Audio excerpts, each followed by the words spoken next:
Então, pessoal, sejam todos bem-vindos a este mini curso online, 100% gratuito, de teoria e prática de yoga. E este curso, ele é em comemoração ao Dia Internacional do Yoga, que será no dia 21, na próxima terça-feira, o dia último desse mini curso que a gente programou. Então, o ano passado e retrasado, nós comemoramos realizando um congresso online, com um palestrante abordando temas diversos, sobre diversas partes do Brasil, até tinha do Ceará, Santa Catarina, enfim, outros participando aqui, certo? E aí, este curso, ele é composto, então, de 4 aulas. Hoje vai ser o papel do yoga na atualidade. Amanhã, a segunda aula seria os 3 pilares do yoga. Segunda-feira, a terceira aula, posturologia do yoga. E a última aula, yoga em terceiro, que seria o encerramento aqui do nosso curso. Okay? Então, na realidade, aqui tem a Catarina, que eu não conheço, é a primeira vez. O Marco já fez curso comigo, então conhecido, né? A Catarina é de Criciúma, né? Aí, certo, muito bom. Então, é o seguinte, vamos começar. Deixa eu ver. Opa, tem gente entrando aqui. Tem que estar atento aqui na tela que eu estou falando e, às vezes, pessoas entrando. Ok? Então, aí vamos ver aqui. Tá? Bom, então, para quem não esperar, aqui está entrando agora, Neila. Muito bem, muito bom. Tá? Seja bem-vinda, Neila. Estava começando agora e, como eu estava dizendo, a maioria de vocês, alguns eu conheço, outros não. Então, eu vou fazer uma breve apresentação minha, né? Seria que eu pratico yoga já há 47 anos e, como alguns de vocês, né, no caso aqui, o que estão presentes, não, mas o que vão entrar ainda, que estão inscritos aqui, também são muitos participando da Ananda Marga. Também eu iniciei o yoga em 75 na Ananda Marga também, assim como alguns que se inscreveram. Depois, né, ao longo do curso, eles vão aqui da aula, eles vão entrar aqui. E desde 1991, eu realizo, então, esses cursos de formação em yoga, também inúmeros congressos, fiz 3 viagens à Índia. Então, é uma trajetória, né, desses 47 anos. Também, durante 10 anos, eu dei aula em escola para crianças também, tanto no contraturno quanto no turno escolar também, um projeto que nós tínhamos de yoga educacional para crianças. Tá? Bem, então, como eu disse, o tema desta aula é o papel do yoga na atualidade, e nós temos como norma, sempre, seja nas palestras ou nas aulas nossas, nós começarmos sempre com 3 reverências para começar a aula, né, de yoga com essas 3 reverências. Então, vamos começar juntando as mãos. Eu reverencio este momento pelo privilégio de existir. Eu reverencio este corpo, templo do divino. E eu reverencio o divino que habita em mim.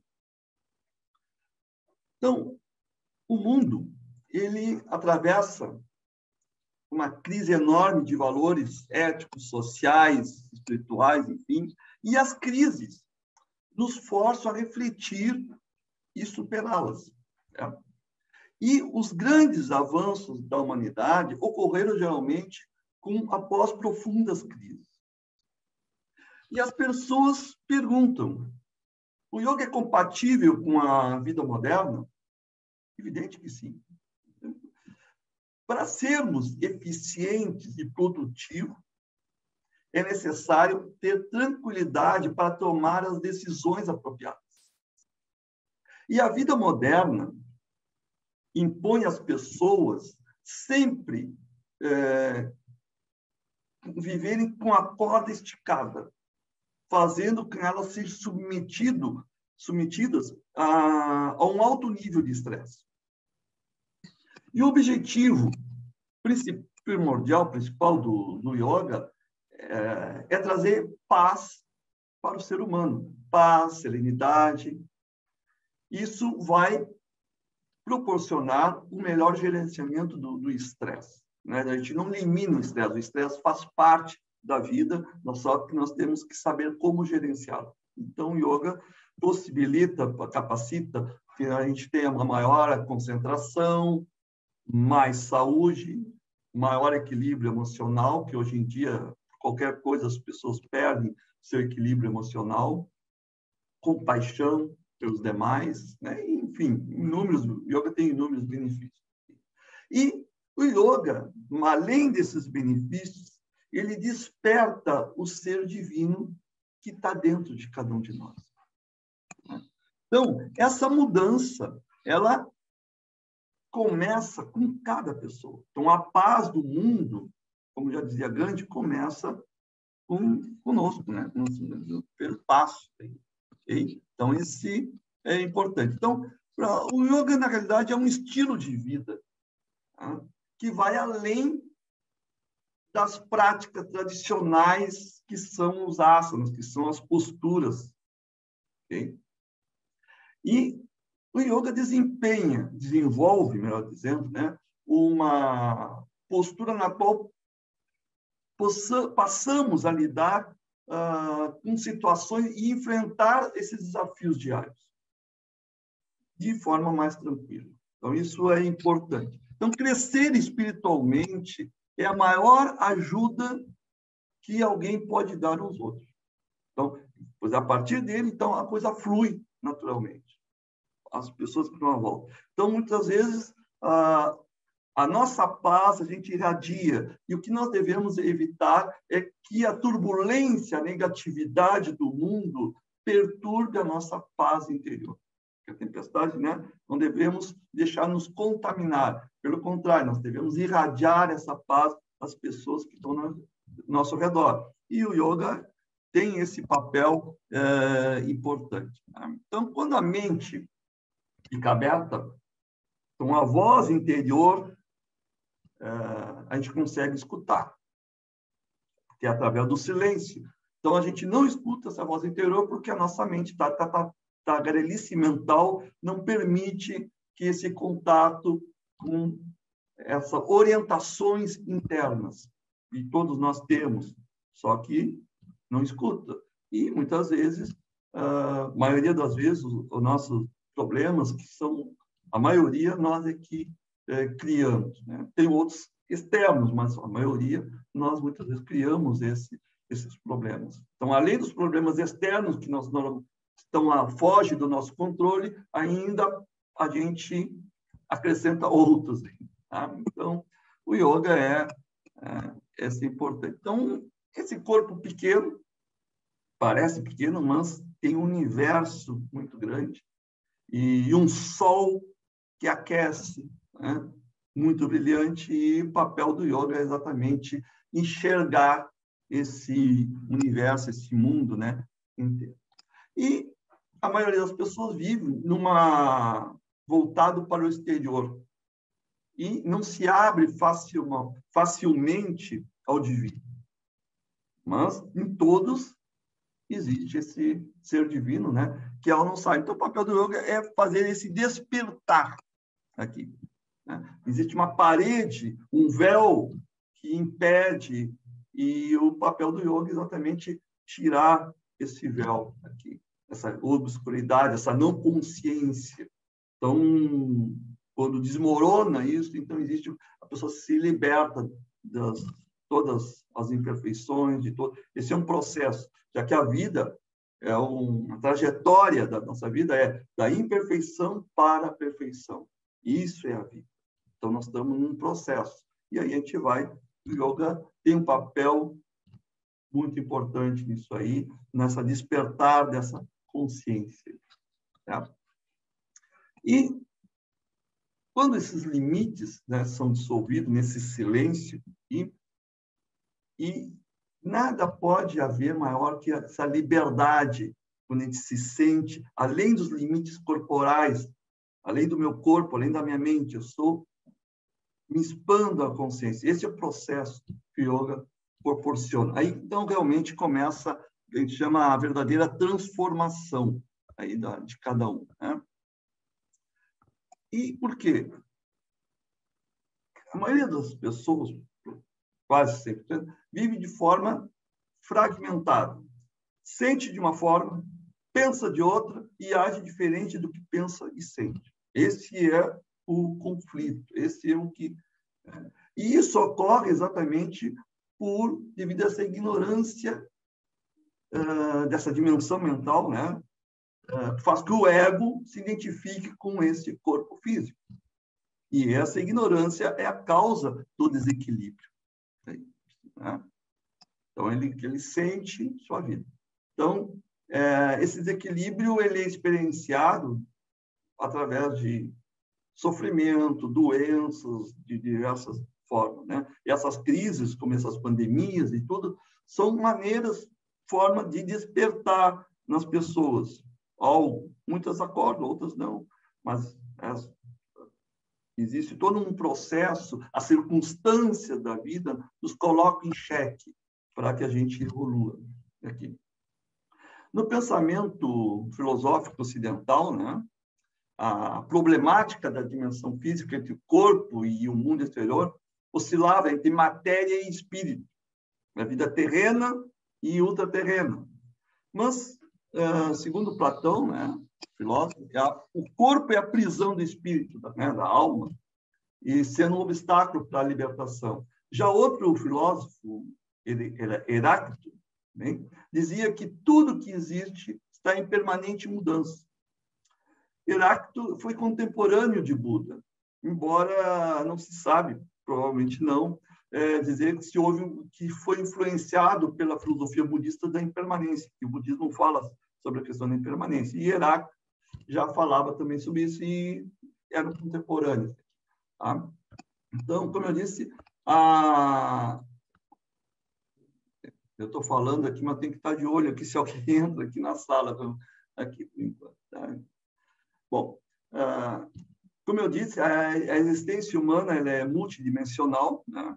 Temos um corpo físico, um corpo emocional e um corpo mental. E, além dessa, também temos uma energética ou vital, a espiritual também. Então, são essas dimensões aqui do ser humano. E todas essas dimensões estão interconectadas entre si. O autoconhecimento é um dos elementos fundamentais para o desenvolvimento das potencialidades humanas. E quando isso ocorre, um bloqueio nesse processo, né, quando ocorre esse bloqueio, a pessoa se sente incapaz de responder aos desafios que o mundo impõe. A harmonia dessas dimensões física, psíquica e espirituais leva o ser humano a atingir elevados níveis de consciência e espiritualidade, né? Quando se quebra essa tríplice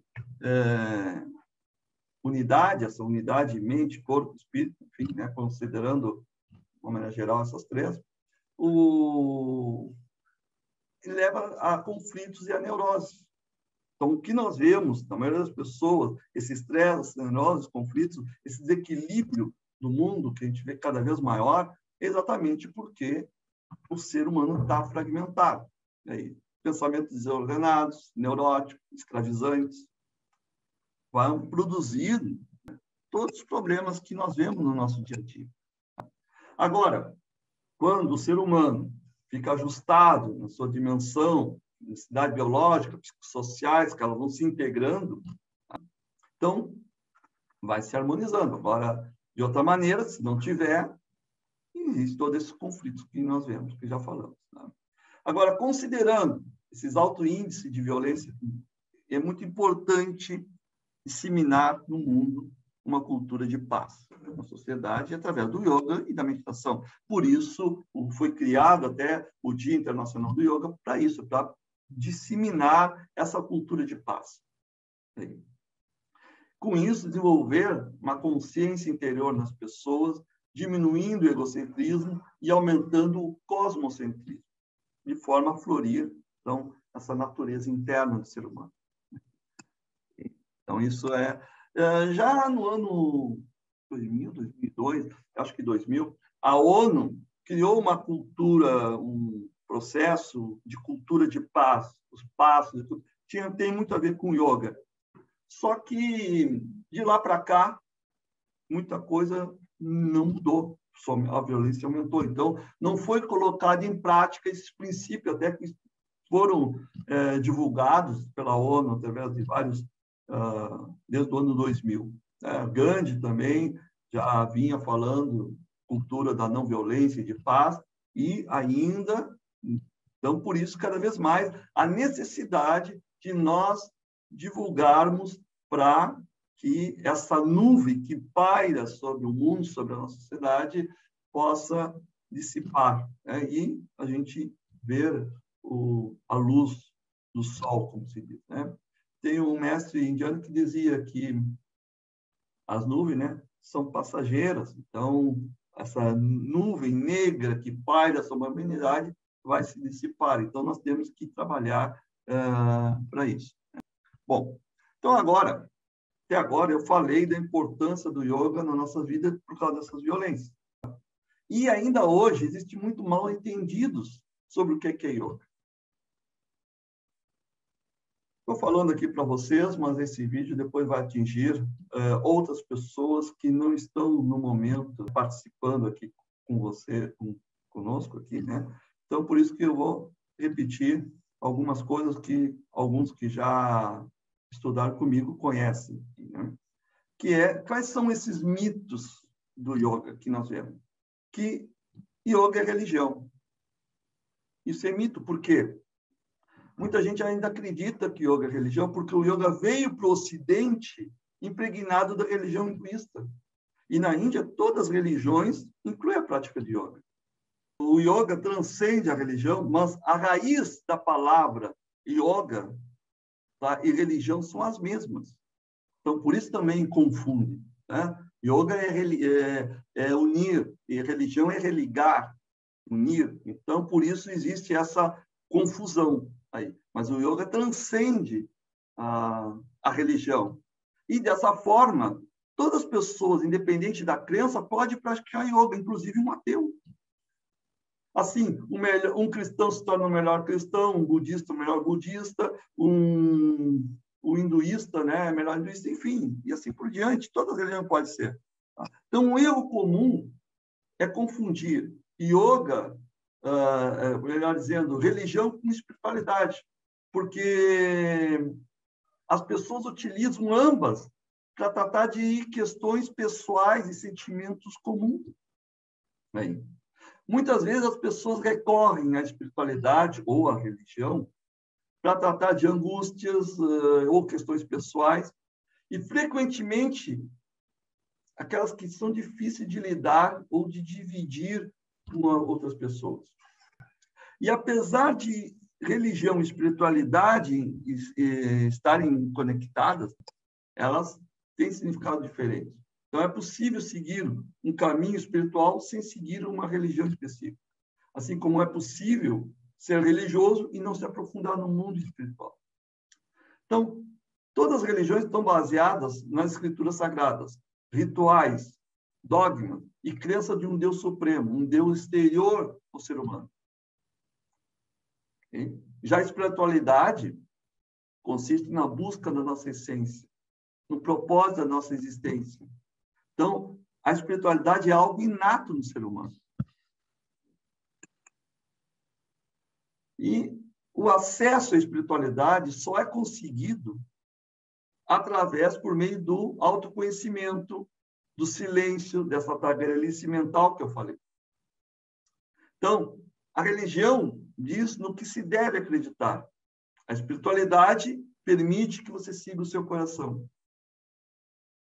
O yoga ensina, o yoga, o interser, a nossa linha de yoga, né, interser, antigamente nós praticávamos o yoga integral, que agora nós mudamos, o Marcos já participou do yoga integral. Por que que não? Porque ensina o yoga budista, taoísta, cristão, também o científico, terapêutico, artístico, esportivo, enfim, é o interser. Depois eu vou falar mais especificamente sobre o yoga interser. Outro mal entendido aí é o yoga filosofia. Muito falar, yoga é filosofia. A filosofia é um aspecto importante na prática de yoga, evidentemente. Mas o yoga engloba e a transcende, porque é uma prática vivencial e não uma mera prática teórica. Tanto é que no yoga existem várias filosofias de yoga, porque o yoga não é uma coisa homogênea. Como, né? O yoga não, é uma coisa muito ampla aqui. A yoga é uma palavra muito pequena, mas com um significado muito amplo. Então, isso causa muitas incompreensões aqui, né? Bom, o yoga utiliza diferentes sistemas filosóficos para alcançar o objetivo final. O mestre Sri Aurobindo, ele dizia que toda vida, consciente ou inconsciente, é uma forma de yoga. Um significado muito amplo, né? Abrange tudo aqui. Outro mal entendido é yoga psicologia. É mito. A psicologia é uma ciência empírica, na qual a mente é objeto de observação e análise. O yoga vai além da simplesmente mente sã, corpo são. Reconhece os estados mentais que podem ser alterados por disciplinas físicas, tanto quanto a saúde física pode ser afetada por estados mentais de todas as formas. Então, o yoga é uma ciência empírica também. Né? Só que a mente é apenas uma parte da consciência, pois a consciência é uma realidade multidimensional. Então, o yoga não é filosofia, vai além da filosofia, tem várias filosofias dentro da linha de yoga. Muitas vezes as pessoas ficam confusas, uma linha diz uma coisa, outra linha diz outra, e o que é a realidade? Outra coisa muito confunde ainda é yoga como ginástica, como educação física. Por quê? O yoga veio para o Ocidente impregnado como uma forma de ginástica. E a parte física do yoga é apenas uma pequena parte. Os chamados asanas, né? Que são apenas uma das técnicas de yoga. Então, vai além. Então, podemos dizer que as posturas de yoga são uma oportunidade de manifestação espiritual na qual o corpo é o templo do espírito. Por isso que nós, no início, sempre fazemos essas reverências iniciais, por ter essa reverência, né? Considerando que esse corpo é o templo do espírito. E fazer posturas yogas meramente como atividade física, definitivamente não é yoga. O yoga é um estilo saudável de vida, onde o exercício físico é um fator importante na saúde das pessoas. Então, isso aí é indiscutível, né? Aqui. Outra coisa, o yoga surgiu na Índia. Sabiam que isso é mito? Porque se encontra vestígio de yoga do xamanismo, e o xamanismo nós sabemos que vem lá da Sibéria, da Rússia, e que por volta de 30 mil anos antes de Cristo. Então, nós vamos encontrar muitas técnicas de yoga onde tem as raízes lá no xamanismo. Só que como 30 mil anos antes de Cristo, é um período pré-histórico, não temos referências, dados, então muita coisa se perdeu aqui. Também se encontra vestígios na Itália, na Gruta de Adaura, na Sicília, há 15 mil anos antes de Cristo. Tem figuras nas cavernas, pinturas de postura de yoga. Mas também é pré-histórico, não temos referências aqui. E mais recente que nós temos é na Índia, 3 mil anos antes de Cristo. Aí que começou a história. Então, as referências mais recentes são da Índia. Então, na verdade, o yoga que se pratica hoje, que se conhece hoje, as informações são da Índia, mas ela é muito mais antiga, só que se perderam. Não temos referência. Então, muitos historiadores fazem pesquisa, levantamento de arqueologia para ver esses elementos, esses estudos. Então, sabemos que o yoga foi praticado por vários povos da antiguidade. Então, por isso que nós dizemos que o yoga é um patrimônio da humanidade, uma herança espiritual ancestral. Okay? Então, isso é importante ver. E depois, o que se preservou, a Índia foi o local que esse conhecimento foi preservado. Só que, ao longo dos anos, muita coisa foi modificada e se perdeu isso aí. Então, isso nós temos que também levar em consideração. Outra coisa, sempre que a gente vê no meio do yoga, falar aqui, o criador do yoga é Shiva. Acho que todo mundo, né, já ouviu falar disso. Isso é mito. O yoga é o criador mitológico. Tá? Porque ele monta o período pré-histórico. Não tem comprovação da existência de Shiva.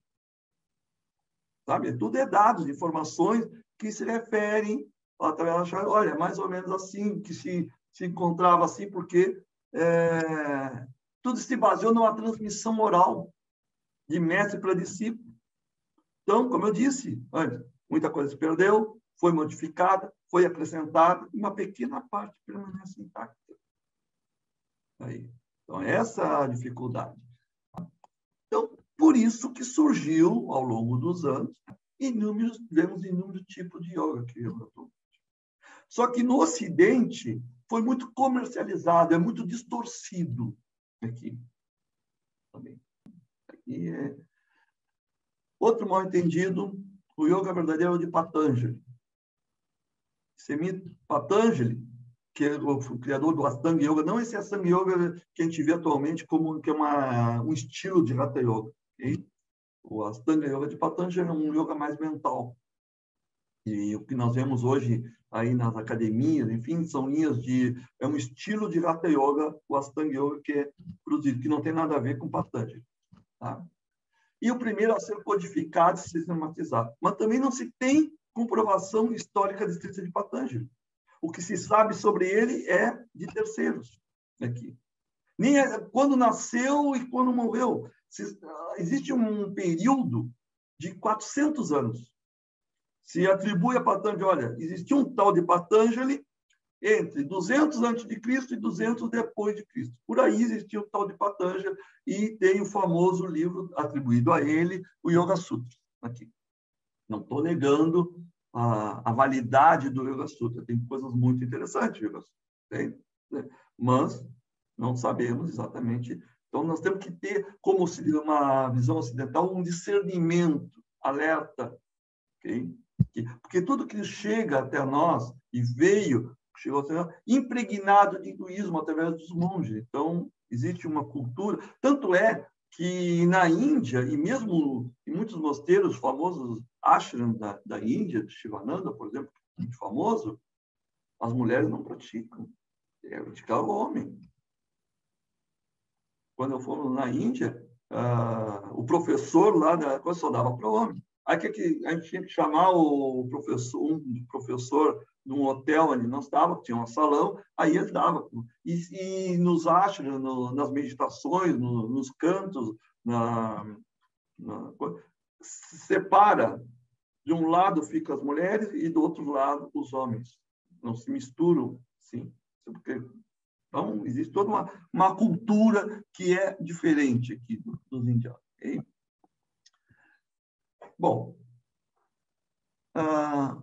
o Yoga de Patanjali é uma das 6 escolas filosóficas, né, ortodoxas, em um ponto de vista, na verdade, porque a palavra filosofia surgiu da Grécia, dos gregos. Assim. Antigamente, essa palavra não existia. São pontos de vista. Né? O que a gente chama de filósofo, na antiguidade, era chamado de sábios.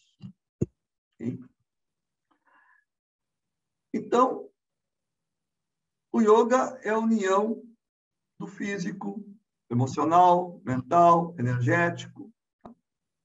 Então, esses são dois sentidos principais do yoga. De união, primeiro, é o sentido literal da palavra yoga. O segundo é o caminho para atingir essa união. E no qual o yoga pode ser comparado aqui com um caminho onde a pessoa anda para cumprir a sua meta. E, ao mesmo tempo, é o caminhante e a chegada no fim do caminho, que o que é? A paz interior, a transformação numa vida divina, como eu dizia, Sri Aurobindo. Então, no seu sentido mais amplo, o yoga é um estado de ser consciente, aqui e agora, de ser livre de todas as limitações e equilíbrios físicos, emocionais, mentais, sociais. Então, podemos dizer que o yoga é uma prática espiritual que utiliza o corpo para expressar suas emoções e sentimentos de forma harmônica. Também podemos dizer que o yoga é um conjunto de técnicas psico, físicas e espirituais que integram esses campos existenciais do ser humano. Okay? Então, como vimos, o yoga é um nome genérico para os diferentes caminhos de autorrealização do ser humano. Porém, 3 desses caminhos são considerados pilares fundamentais, que é o Karma Yoga, Jnana Yoga e Bhakti Yoga. E sobre esses 3 caminhos é o que eu falarei na próxima aula, amanhã. São os 3 pilares. Então, agora, antes de eu quero dar uma parte prática, também alguns exercícios, nos mexer um pouquinho, sacudir um pouco o esqueleto, né? Pouca teoria, vou dividir sempre as aulas em pouco de teoria e pouco de prática. Mas aqui, antes de passar para a segunda parte da aula, eu queria ver algumas dúvidas ou perguntas de vocês, né? Principalmente, não conheço, né? A Catarine, a Neila, enfim, uns 4 aqui. Se vocês quiserem fazer alguma pergunta, é só desativar o microfone e fazer a pergunta para alguma dúvida de esclarecimento, né? Sobre o que eu falei ou sobre algum outro assunto, uma outra dúvida que vocês tenham dentro do yoga, podem perguntar agora. Vou deixar um espacinho aqui para que a gente possa conversar um pouquinho, que seja um pouco interativo aqui. Não só eu falando, mas também vocês participando com algumas dúvidas, e depois aqui a gente vou passar aqui para a nossa sala para a gente mexer um pouco alguns exercícios aqui, dentro da parte física também. Ok? Então, dou a palavra para vocês. Quem quer falar, pode se manifestar. Eu sei que só a Catarina está com vídeo, os outros estão com o vídeo desativado. Então, se quiserem ativar o vídeo ou o microfone, podem abrir o microfone para falar.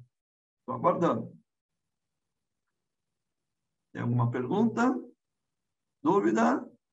Ou muitas dúvidas? Não? Tudo não? Catarine, quanto tempo tu pratica ou tu praticou? Agora, no momento, eu não estou mais praticando porque eu não estou conseguindo ajustar o horário de trabalho. Eu comecei a trabalhar Certo. o dia todo, né? Sim, sim. Então, sempre foi... É porque, assim, eu comecei a praticar mesmo firme o ano passado. Tá. Eu já tinha contato antes porque a minha mãe já é praticante há muitos e muitos anos. Então, assim, eu já Certo. tinha, né? Sim, Então, às sim. vezes, ela me levava junto para fazer Claro, no claro. espaço Sim. que a minha E comadre dá também, com aula, esse né? período da pandemia, muitas das aulas foram suspensas. Agora que estão voltando também as aulas Isso. presenciais também, né? É, mas a Então, gente fazia de máscara, tudo direitinho, né? Aí é, coincidiu o final da faculdade, assim, então eu sim, parei, porque daí não estava mais ajustando, aí me sim, formei ano sim. passado e esse ano voltei a praticar. Porque eu tenho É, intenção de dar aula também, né? Eu quero me sim, formar também, para sim. ser instrutora de yoga também. Certo. Bom, uma coisa aqui, né, que eu sei que, devido às regras do governo, fiscalização, os professores de yoga, a academia, foram obrigados a darem aula de yoga de máscara, porque senão aí a fiscalização lá é fechada. Okay? Eu, particularmente, eu não dou aula presencial de máscara. Yoga de máscara é uma aberração, porque yoga é respiração, né? Então, para mim, não existe. É impossível.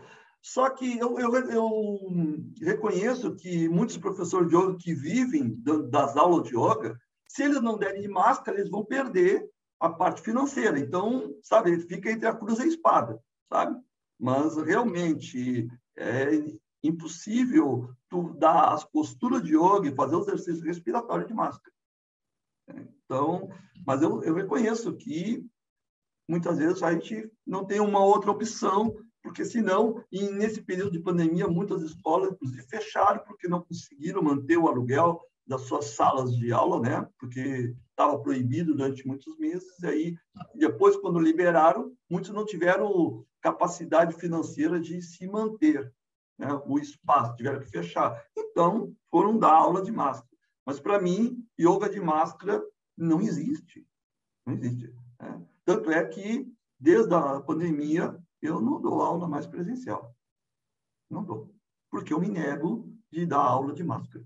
Né? E também, uma outra coisa que nossa linha de yoga, existe muito contato físico. A gente toca no aluno para corrigir. A gente não fica só na frente da sala de aula, fazendo os alunos imitando. Existe uma aproximação que tu tem, muitas vezes, que tocar o aluno para corrigir. Claro que a gente pergunta se é permitido, a gente não invade, né? Às vezes o aluno diz, não me toque. Então, a gente respeita, mas às vezes, né, é necessário tocar o aluno. E com a questão da pandemia fica complicado. Inclusive, né, no meu caso, eu não me vacinei, então eu tenho uma restrição maior ainda porque eu não fiz vacina. Não vou fazer a vacina experimental, eu não faço. Só daqui a 4, 5 anos, aí eu posso pensar em me vacinar. Nesse período, enquanto não fizer, então, isso também dificulta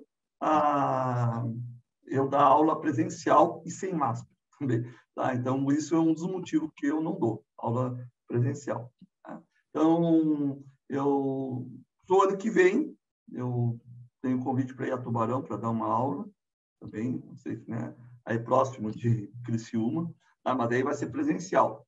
Mas aí até lá já existe passou já mais esse período mais grave, assim, aos poucos está dissipando, embora ainda esteja presente com muitas variantes aí, tá? Então, seria isso, tá, Caterine? A Neila, está presente? Uma dúvida, Neila? Jonas, não quer falar alguma coisa? Aí, então, vamos passar para a parte física aqui, né? Vamos mexer um pouquinho, se alguém, né, sair um pouco do... Eu vou fazer coisas bem simples, básicas, né? Porque eu sei que muitas vezes o ambiente ou o local, às vezes, não está preparado, então eu vou pedir para que vocês, dentro do possível, pratiquem, tá? Importante uma mexida aí no corpo, né? A gente não só ficar escutando. O yoga, ele tem que ter uma parte vivencial, porque se eu digo com exercício, outra coisa também que eu via há muito tempo, que os alunos na sala de aula vinham para querer conhecer, eu quero olhar. Chegava na porta, eu não quero fazer, eu só quero ficar na porta olhando para ver se eu gosto ou não de fazer aula. Eu não permitia, porque uma coisa, o aluno fica na porta da aula olhando e fazendo um exercício que aparentemente não tem sentido nenhum, mas a pessoa que está fazendo, vivenciando, percebe. Então, eu não vou conseguir, a pessoa deixa, eu posso conseguir aquele aluno, ele vai olhar e depois vai querer gostar. Pelo contrário, ele vai, não, isso não é para mim. Né? Agora, no momento que ele fizer esse exercício, ele vai sentir a parte energética. Aqui. Então, por isso que é importante, ok? Então, vamos lá. Então, vamos levantar aqui, tirar a cadeira e vamos...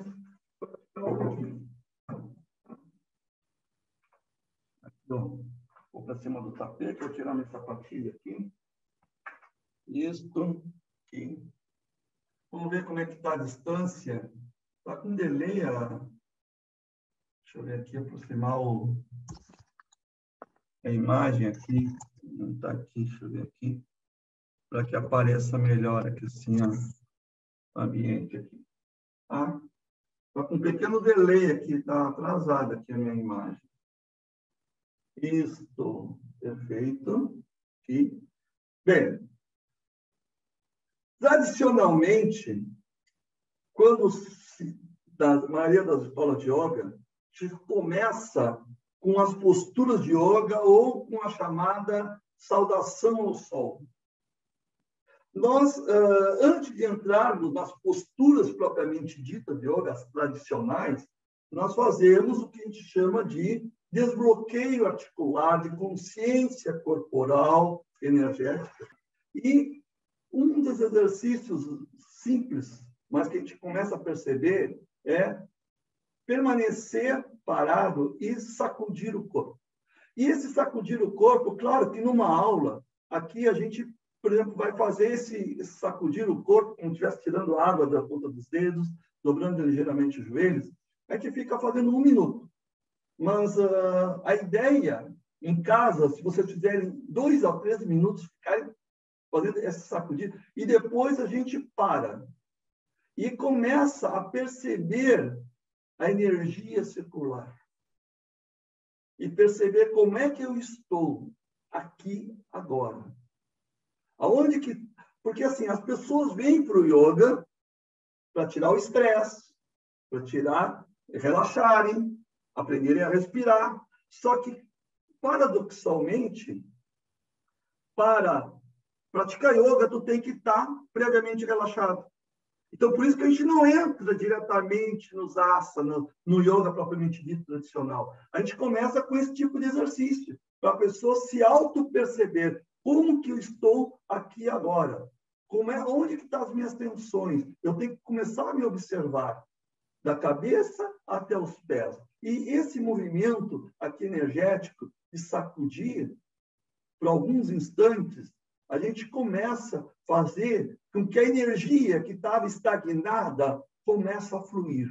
E quando a gente para, a gente começa a perceber, principalmente na ponta dos dedos, dos pés, das mãos, essa energia, e isso vai para todo o corpo. Tá? Então, se vocês quiserem sacudir um pouco, experimentar esse exercício, seria interessante. Claro que aqui a gente vai fazer uma pequena amostra. No mínimo, aqui a gente vai ficar, o quê? 30 segundos. Sacudindo. Aí depois a gente para. Mas eu recomendo que a pessoa fique fazendo, no mínimo, por 2 a 3 minutos. Né? Num outro momento, não agora. Então, isso seria o exercício. Sacuda, sacuda, sacuda e para. Então, fazemos esse momento, esse exercício. O outro exercício é, nós vamos cruzar as mãos atrás, aqui sim, e nós vamos fazer esse movimento junto com a respiração. Solto o ar, vou para o lado. Inspiro, eu vou falar de frente e fazer esse movimento por causa do microfone, para que vocês possam me escutar melhor. Certo? Solta para o outro lado. Volta, inspirando. Vai para trás. Empurra o corpo para trás. Vou caminho de um lado aqui, assim, para que você possa observar. Vou, empurro, empurro, empurro. Volto. E expiro. Vou à frente, levantando os braços. Deixo o corpo cair. E volto, inspirando. E repito esse movimento. Para um lado, solto o ar. Sempre os movimentos são no ritmo da respiração. Inspiro e expiro. Inspiro ao centro, vou para trás, expiro para trás. Volto no meio, inspirando. Vou para frente, levantando os braços, expiro e retorno. Tá? Vamos repetir isso mais uma vez. Então, vou fazer 3 vezes esse movimento. Então, a última vez. solto o ar, volta, inspiro, expiro. Inspiro no meio, vou para trás, soltando também o ar. Volto, inspirando, indo à frente, levantando os braços, expiro. Volto no meio. Okay? Mexemos o corpo de uma maneira geral aqui. A segunda parte importante nesse início da aula, que eu chamo de yoga anti-estresse, é onde nós carregamos uma carga muito grande de tensões nessa região do ombro, do pescoço, aqui. Então, nós fazemos movimentos básicos. Nós começamos com as mãos aqui no meio, unindo as mãos no peito, aqui. E vamos começar. Inspiro, abro os braços, olho para o teto, inspirando. Expiro, abraço.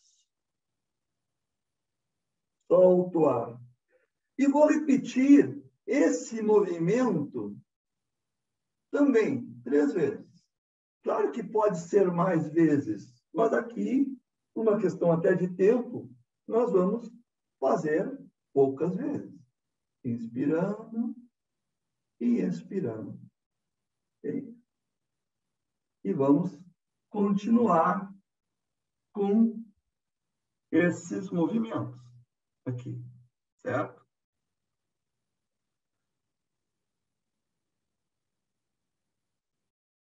Depois, continuando com exercícios, nós vamos abrindo os braços aqui, tipo mãos ao alto. Inspiro e expiro à frente, unindo as mãos aqui.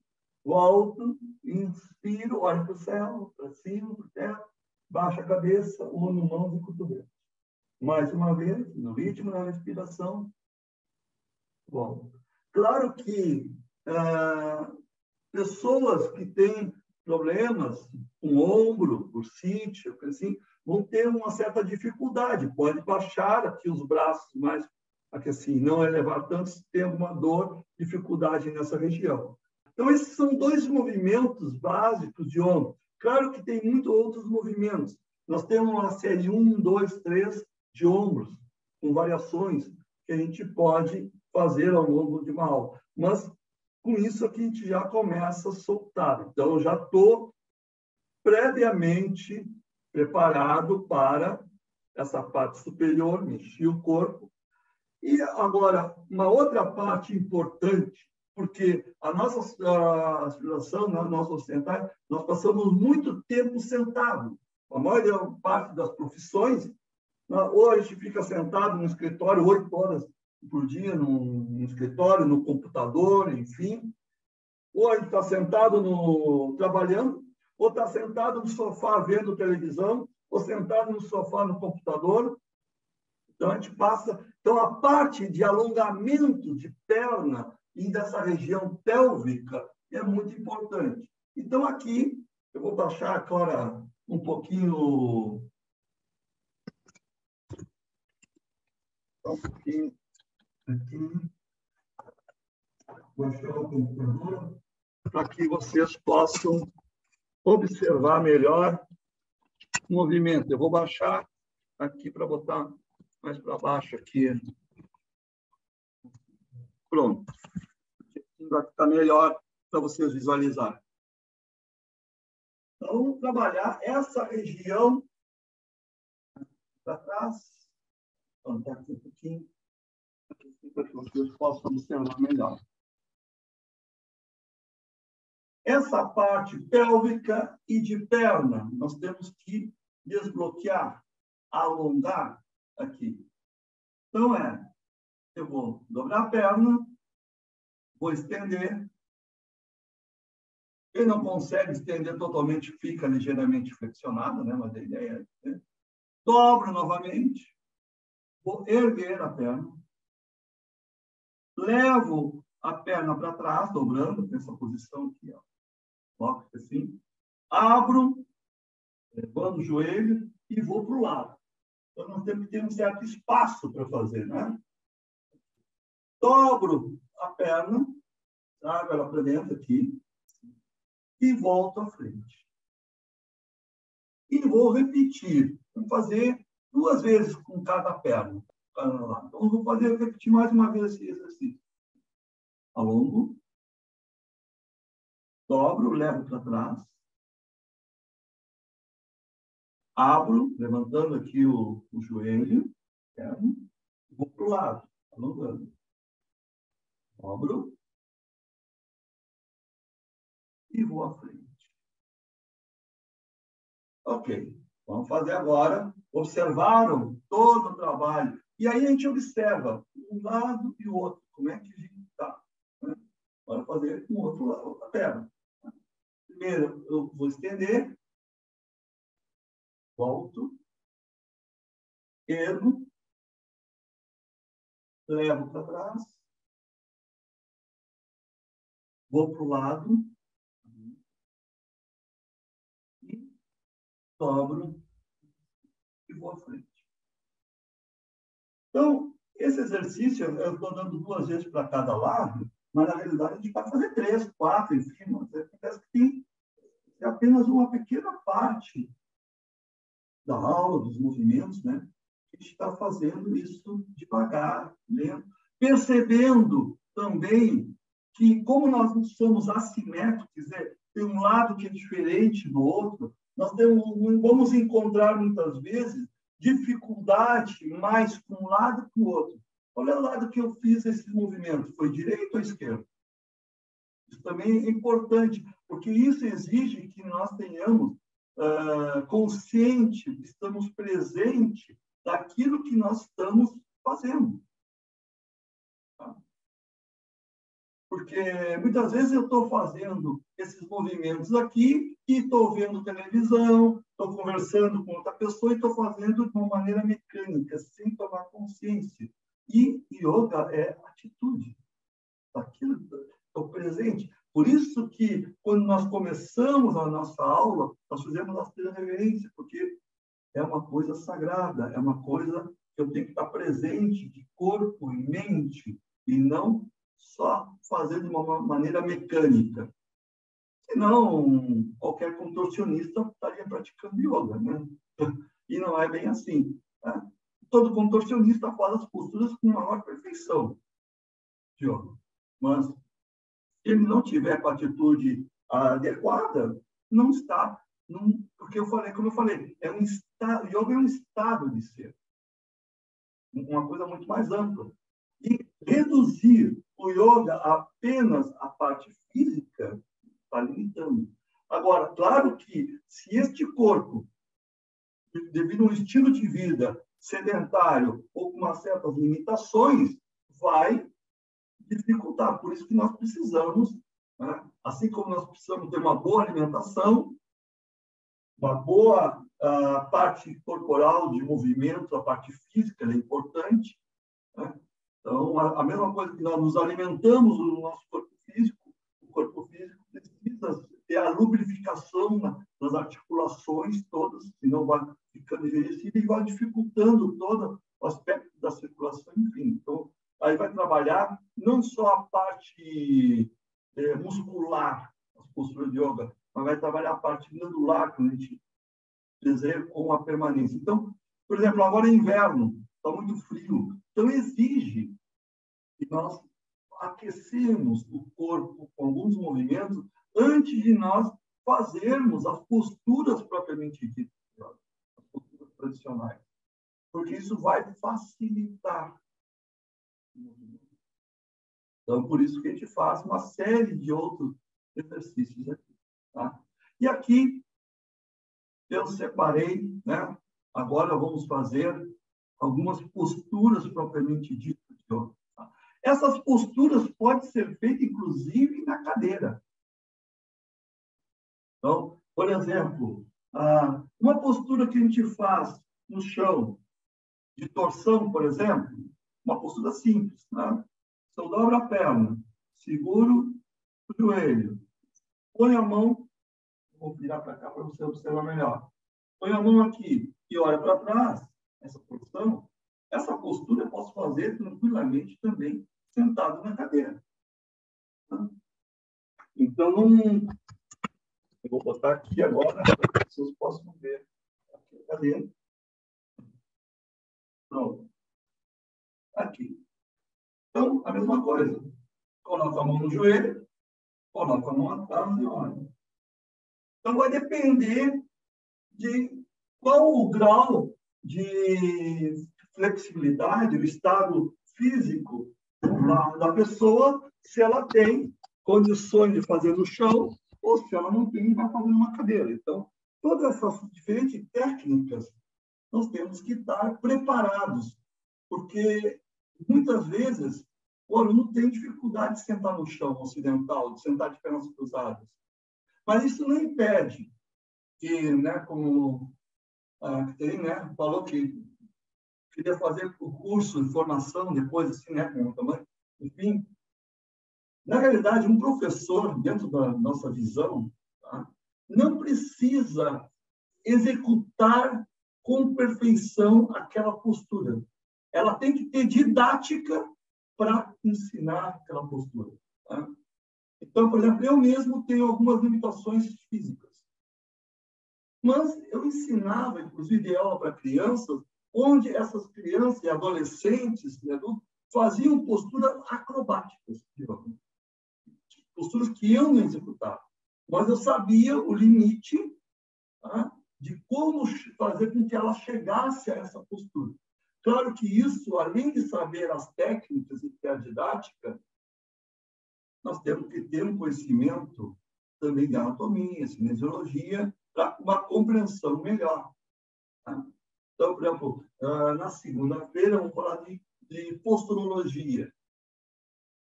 Mais especificamente, explicar melhor como que funciona as técnicas nossas de posturologia. Só que, por uma questão de tempo, de limitação, aqui, a gente não pode se aprofundar nessa área de anatomia e cinesiologia, mas é um pré-requisito importante para uma melhor compreensão dos ácidos. Então, aquele professor que não tem esse conhecimento pode, inclusive, causar danos. Porque a gente vê muita coisa assim, que muitas vezes os médicos recomendam, vai praticar yoga. Porque vê, a yoga é para relaxar, é uma coisa leve, não quer fazer ginástica, musculação, acha muito chato, sabe? Aquela coisa assim, tem uma visão. E aí, se esse aluno vai numa escola de yoga, onde o professor, muitas vezes, por falta de conhecimento técnico, pode causar algum dano. Esse aluno volta para o médico. Mandei para eu, sabe? E causou algum dano. Eu mesmo, quando eu comecei, eu tinha 20 anos. Tá?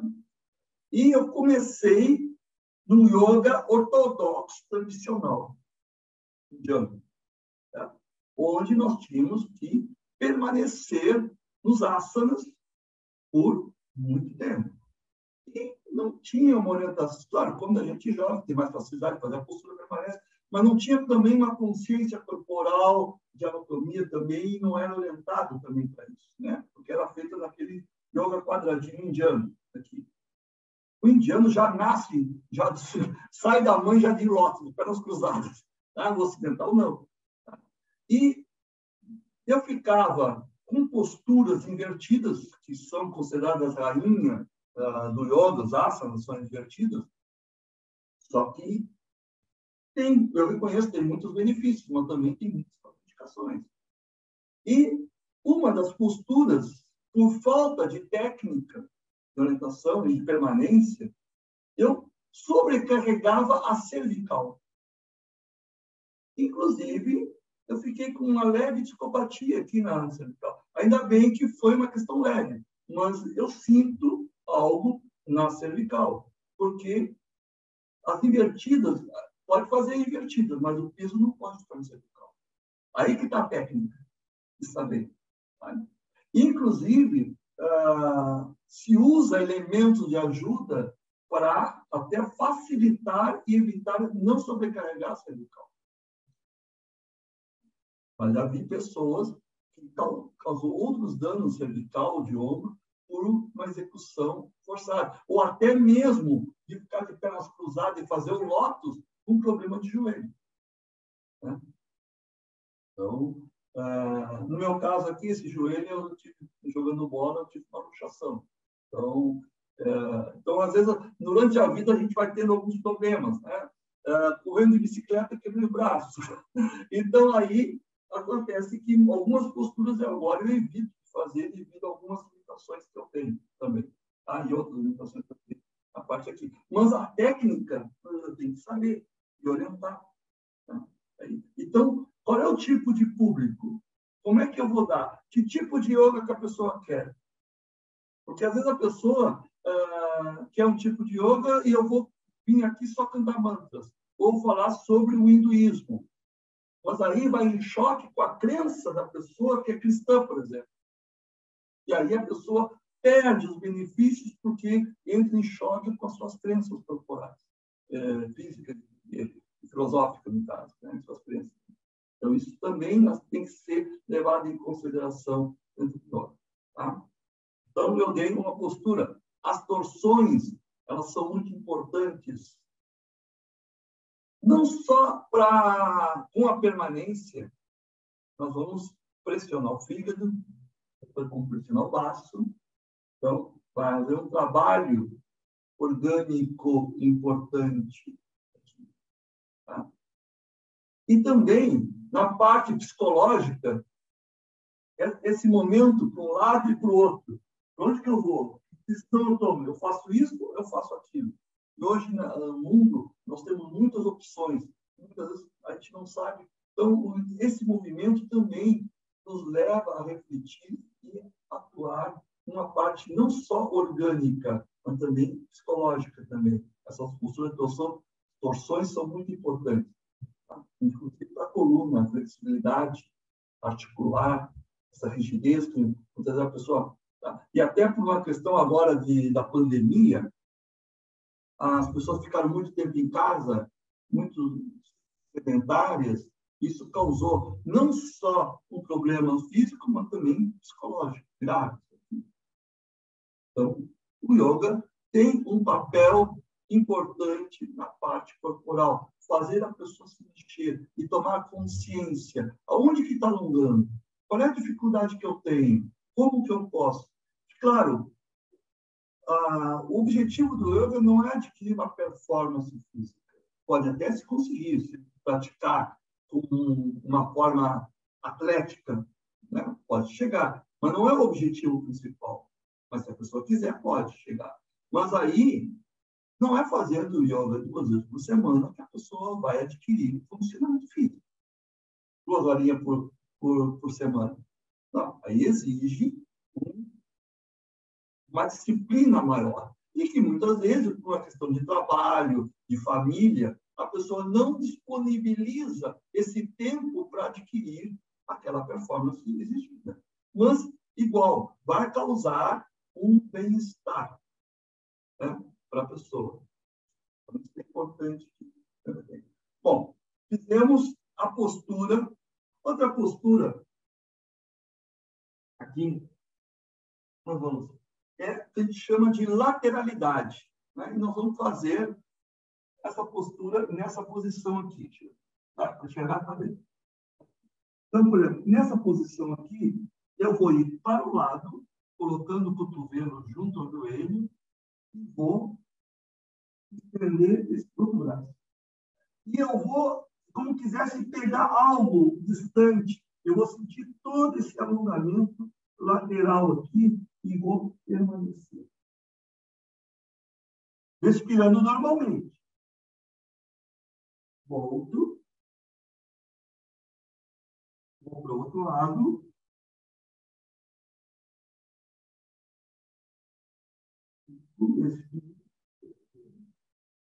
Volto no meio. E vou perceber qual é o lado que eu tenho mais dificuldade, é direito ou esquerdo? Aquele lado que eu tenho mais dificuldade, eu vou repetir, vamos supor, esse é o meu lado direito aqui. Tá? Talvez para você, talvez esteja espelhado, seja o esquerdo, né? Você Aqui. Então, eu vou repetir e vou permanecer mais tempo desse lado que eu suponho que tem mais dificuldade. Outra coisa também, essa postura aqui, dependendo do funcionamento físico, a pessoa ou tem a barriga, ou a mulher com seios muito grandes, enfim, vai ter dificuldade, vai ficar suspenso. Então, vai ficar desconfortável também essa postura. Então, por isso que a gente recomenda a pessoa pegar um bloquinho, alguma coisa, e colocar a testa aqui assim, braços para trás, por exemplo, tá? Para a pessoa ficar mais confortável. Se eu não consigo chegar até o chão, eu vou ficar suspenso aqui assim, porque a pessoa que tem coxa muito grossa, ou a barriga, ou seios, a pessoa vai ficar assim, não ficar nada confortável. É verdade? Então, isso também são pequenos detalhes, ajustes que fazem a diferença aqui nessa postura. Então, é uma postura simples, mas que começa a mexer. Aqui eu estou fazendo demonstração com pouca permanência, apenas como um exemplo de exercício que você deve fazer. Essa aqui não é uma postura tradicional aqui do yoga, mas se eu permaneço no mínimo 30 segundos, respirando confortavelmente, e com a atitude apropriada, eu vou ter os benefícios. Então, eu vou estar massageando os órgãos internos. Então, eu dei torção, eu dei lateralidade,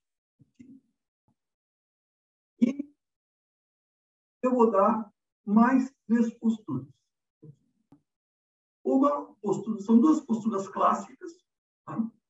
E uma postura, a terceira, seria uma substitutiva de uma invertida.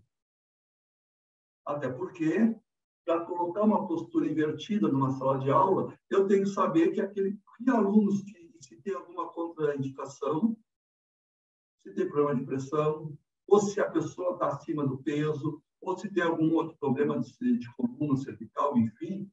Então, por isso que tem que ser um trabalho diferenciado. Então, a gente prefere dar, assim, posturas substitutivas simples, que a maioria das pessoas podem fazer. Então, uma postura importantíssima, e essa postura importante, a primeira agora que eu vou dar é a chamada postura da cobra. Aqui na nossa escola a gente costuma falar muito em português, não sei, a tua escola, o professor muitas vezes fala em sânscrito, Bhujangasana, não sei se você conhece por esse nome, né? Mas a Bhujangasana seria a postura da cobra, uma postura clássica, e principalmente para as mulheres ela é muito importante. Por quê? Mais do que os homens podem praticar, mas o benefício maior é para as mulheres, porque a maioria das mulheres hoje em dia tem problema de cólicas menstruais. Se a pessoa... Não adianta agora, eu estou com cólica, eu vou fazer. Não adianta. Porque o yoga é preventivo. Mas, se a mulher tem cólicas regularmente, se ela fizer diariamente, no próximo mês ela não vai ter cólica. Então, regula. Eu estou vendo que o Marco está fazendo com a cabeça que sim, né? Deve ter exemplo sobre isso, né, Marco? Não está o som. Não estou escutando. E agora? De vez em quando. Olha aí. Sim, estou escutando agora. Como eu já trabalho há bastante tempo, depois que eu fiz o curso ali com o mestre, desde 2013 eu tenho um estúdio. Então, a gente trabalha com essa prevenção ali e é batata. Passou o mês, no outro mês ele já vem, ó, funciona. É porque nós, ocidentais, de uma maneira geral, a gente é muito imediatista. Eu estou doente e eu quero cura com yoga. Às vezes até cura, mas embora não seja objetivo. O propósito ele é preventivo. A ideia do yoga é preventivo. Só que o ocidental ele quer aquela coisa... Deus, a gente já procura, olha para Deus quando está no sufoco, né? Não vê antes, né? Quando está com problema, e agora o que eu faço? Bom, agora descasca o abacaxi que tu pegou. Não é verdade? Então, por isso. Então, a postura da cobra é uma postura importante, no caso das mulheres, mas também, de uma maneira geral, também do homem, porque trabalha as suprarrenais. E as suprarrenais afeta as glândulas, é o nosso tanque de energia. Então, por isso que é importante esse exercício e essa massagem na coluna. Claro que aí entra um detalhe. A maneira técnica de fazer os asanas varia de escola para escola. A maioria das escolas que segue uma linha indiana, elas fazem de uma maneira que os indianos parece que eles não têm ossos, porque eles fazem as posturas com uma grande facilidade. Claro que também tem indianos que são sedentares e são duros, mas, de uma maneira geral, eu acho que uma questão hereditária ou de alimentação, eles têm uma maior flexibilidade maior que o ocidental, de uma maneira geral. E eles fazem, e os ocidentais repetem de uma maneira que muitas vezes causa dano para a coluna lombar. Eu vou falar como que normalmente, vou mostrar agora como é que o indiano faz. E como é que nós fazemos. E por que a gente não faz da maneira indiana. Por que fazemos dessa outra forma. Okay? Normalmente o indiano... Deixa eu ver aqui, estou bem? Bom, assim, fica mais de lado, assim, para que você possa observar. O indiano começa, coloca as mãos aqui, junta os pés, inspira, levanta e olha para o teto. Olha, normalmente a pessoa fica com os ombros aqui no erguido, porque não tem a flexibilidade. Fica pressionando a lombar, muito forte. E aí tem que ter a permanência, aquela do indiano, né? Que tem que ter uma permanência longa. Aqui. Depois volta. Olha, isso aqui força muito a lombar.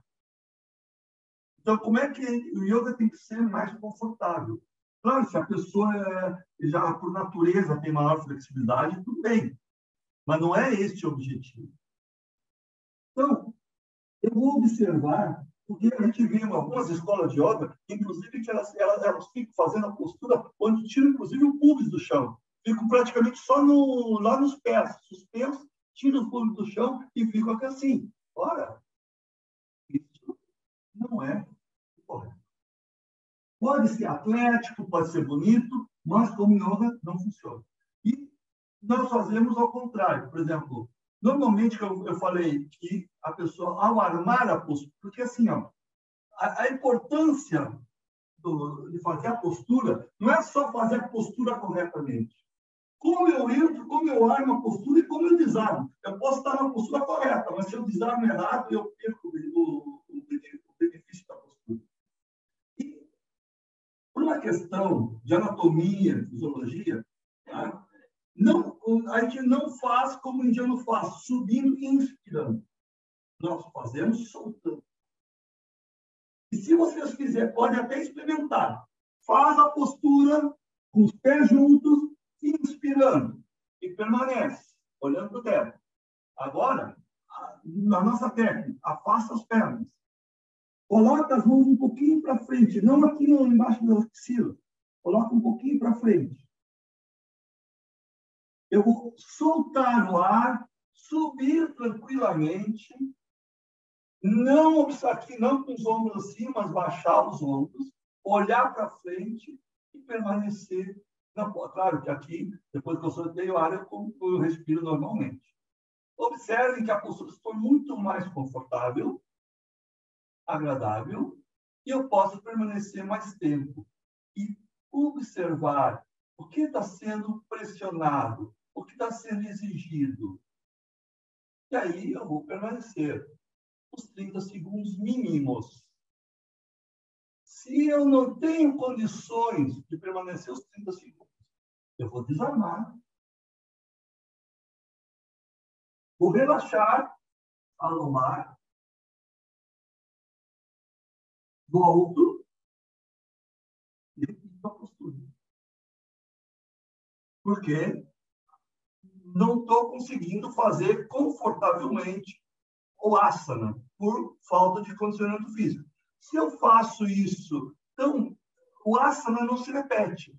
Mas, dependendo das condições ocidental, é permitido a repetição, até que, em um determinado tempo, devido à minha prática regular, que é importante, aí, então, eu não vou ter necessidade de repetir a postura. Tá? Vou levantar um pouquinho, certo? Então, essa seria a postura da cobra. Viram a diferença? Claro que aqui eu percebo que vocês não estão executando, mas depois eu quero que vocês pratiquem as duas maneiras. A maneira, vamos dizer, a moda indiana e a nossa maneira. Vocês vão ver que os efeitos são melhores. Não estou visando a parte acrobática, a parte de performance física. Claro que tem postura da cobra mais avançada, tem postura que eu ponho o pé na cabeça. Mas é outro propósito, é outro objetivo. Aqui nós estamos com um trabalho de vivência do yoga com um estado de ser, com esse veículo aqui, sem objetivo de performance física. Claro que eu posso ter uma turma onde posso ter alunos que querem trabalhar o yoga mais corporal, como um desafio, mais atlético. É possível? É, mas é outro objetivo. Isso que eu tenho que estar consciente. Mas mesmo esse yoga mais atlético, eu não posso esquecer o yoga como um todo. A outra postura, olha, é a pinça, que é em Santo Paschimottanasana. Aqui, na nossa escola, muitas das posturas a gente usa uma tradução livre. Tá? Pinça não é a tradução de Paschimottanasana, tá? É uma tradução mais livre, tá? Mas parece uma pinça, por isso que a gente usa. Mas sempre explica. Então, tem que saber qual é a tradução ou a literal da postura e qual é a tradução, entender um porquê.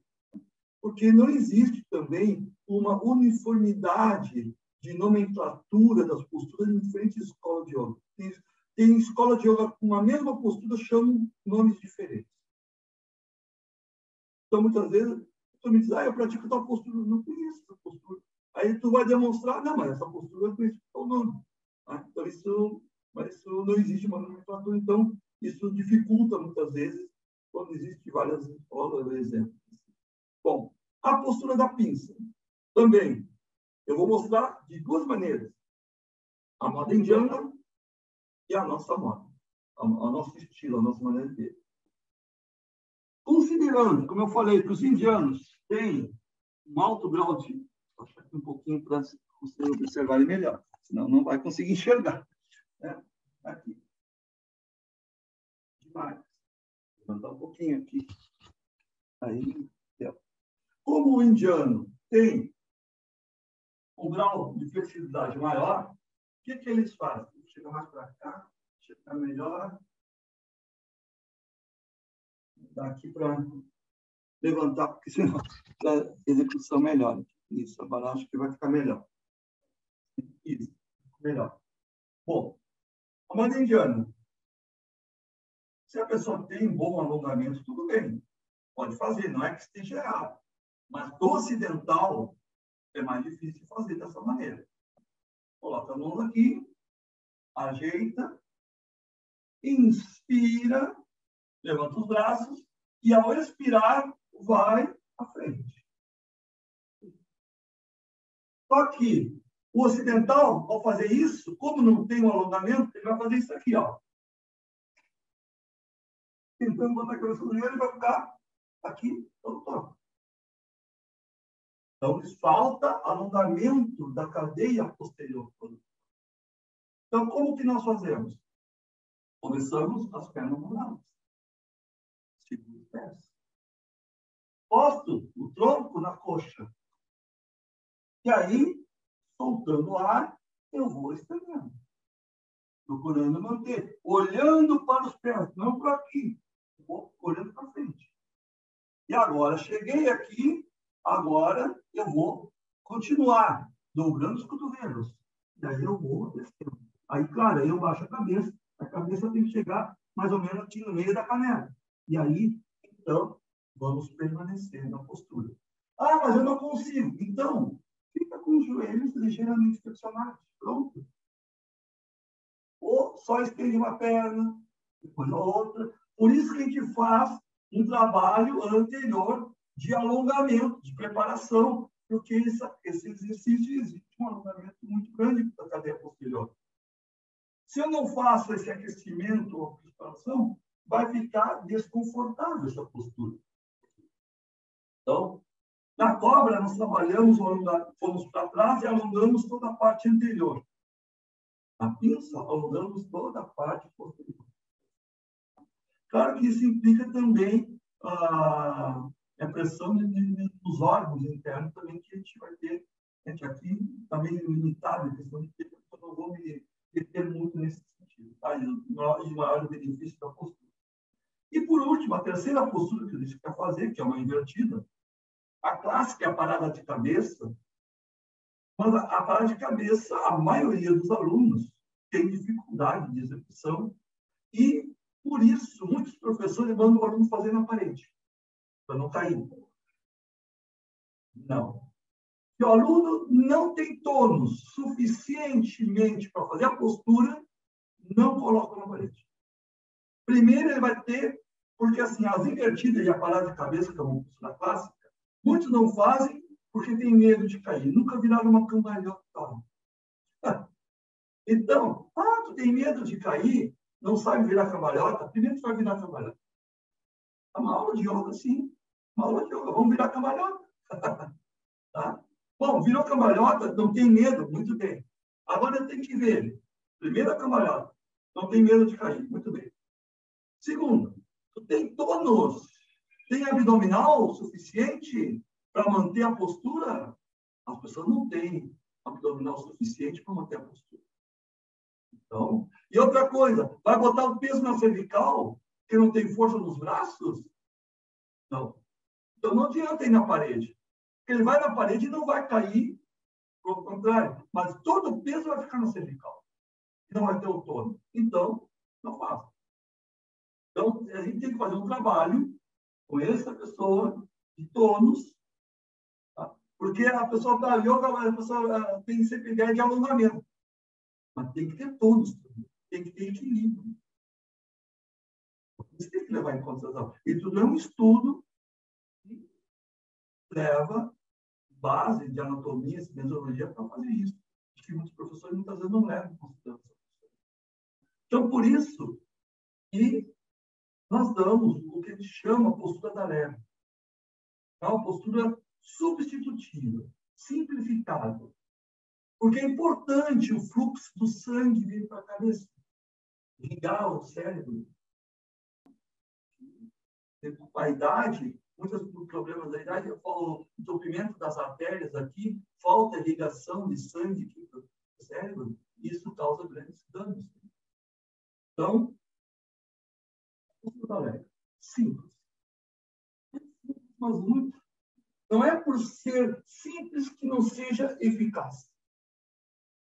Mas nessa postura, vou erguer o quadril, pressionar aqui o topo da cabeça, queixo, e permaneço.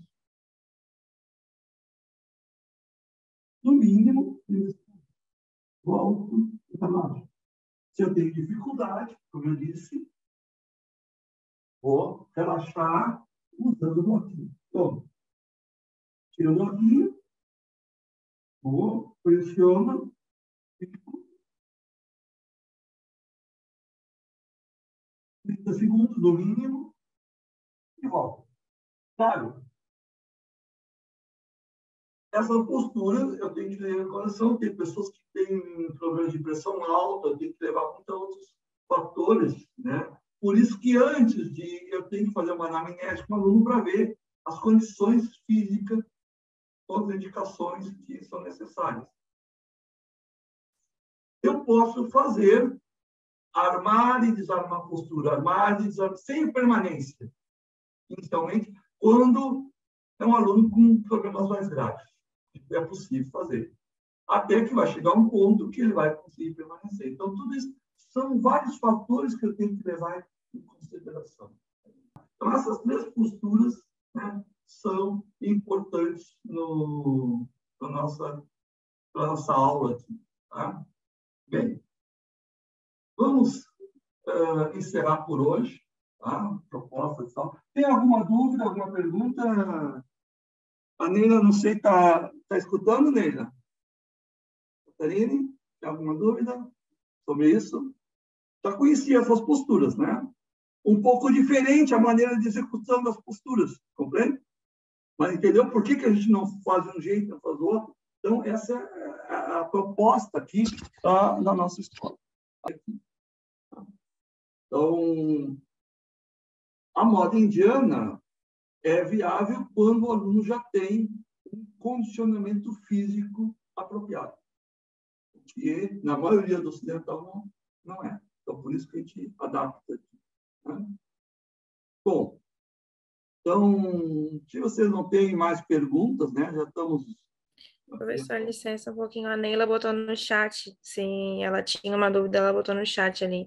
Ela perguntou, eu acho que é quando a mulher está menstruada, né? Se ela pode fazer a prática de yoga. Deixa eu olhar aqui, então, falando aqui, sabe, do lado aqui, eu não vi as mensagens, né, que ela deu aqui, né? Aqui ela falou, né? A mulher pode praticar yoga quando estiver na sua lua? Bom, a questão da mulher durante o período menstrual não é aconselhável fazer posturas que pressionem. Por exemplo, o que eu dei exemplo agora da postura da cobra. O que acontece na postura da cobra? Vai haver uma pressão nessa região do púbis. Não é que vai fazer mal, mas o que vai acontecer? Vai aumentar o fluxo. Então, não deve fazer. Então, porque a mulher vai ficar desconfortável. Agora, aquela mulher que tem dificuldade de menstruação, enfim, ou tem pouco fluxo, até pode fazer. Então, invertidas deve evitar também durante o período menstrual. Tá? Invertidas e posturas que pressionem a região do púbis, porque ela vai sentir desconfortável. Então, acho que era essa dúvida dela, né, que eu vi agora aqui, né?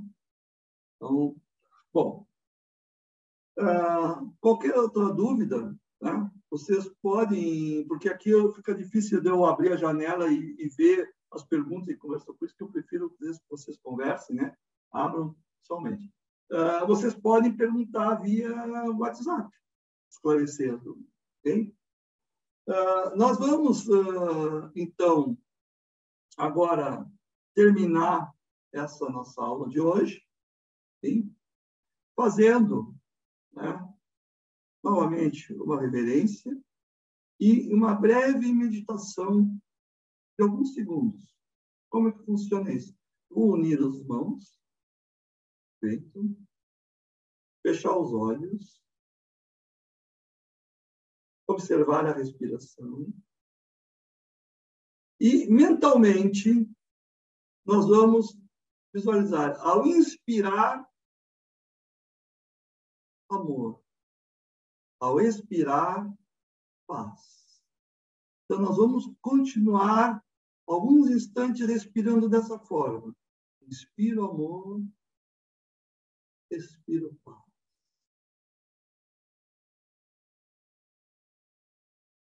E com isso, vamos permanecer alguns instantes em silêncio.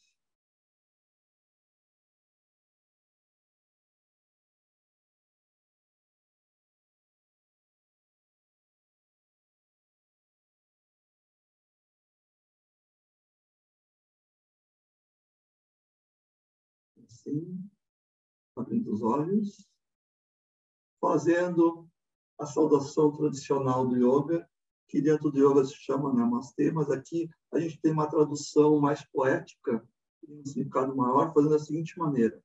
Coloco as mãos, vou ficar de lado aqui para vocês, aqui tocando os polegares na testa, com a força da minha mente, depois baixo, colocando aqui no peito. Amor do meu coração, Deus em mim, saúde a Deus em ti. E assim, boa noite e até amanhã. Amanhã nós vamos falar sobre os 3 pilares do yoga. Bhakti, Gnana e Karma. Certo? Então, Boa noite a todos.